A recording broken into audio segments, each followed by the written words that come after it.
মসজিদ সভাপতির কথা যদি অপছন্দ হয়, হুজুর খুতবা কোনটা দিবে সেটা নির্ধারণ করে দিত মসজিদের সভাপতি।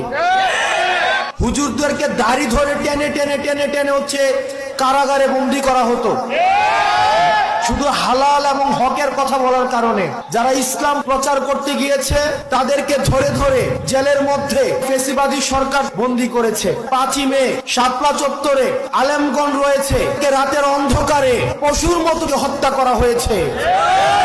সেই দিন আমরা একজন মন্ত্রীকে বলতে শুনেছি 1 ঘন্টার মধ্যেই নাকি শাপলা চত্বর সাফা। আল্লাহ জালেমকে মজলুমের যে দোয়া এবং যে আল্লাহ আমাদেরকে যিনি সৃষ্টি করেছেন, একজন মজলুমের এবং দোয়া এবং হচ্ছে সৃষ্টিকর্তার মধ্যে কোনো পর্দা থাকে না। সেই দিন সেই মন্ত্রী কি দম্ভক্তি করে বলেছিলেন 1 ঘন্টার মধ্যে আলেমদেরকে আমরা সাফা করে দিয়েছি।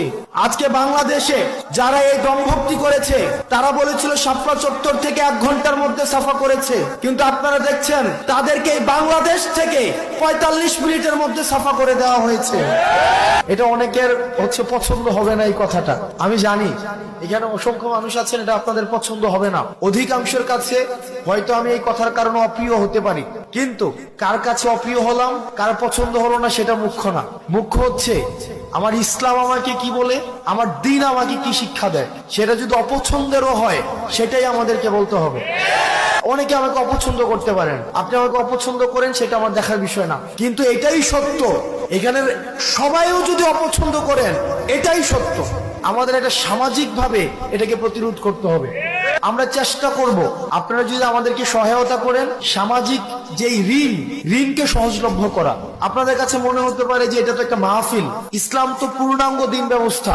ইসলাম আমার দুনিয়া নিয়েও কথা বলে, দুনিয়া পরবর্তী বিষয় নিয়েও কথা বলে। আমাদের দুইটারই সমন্বয় ঘটাতে হবে।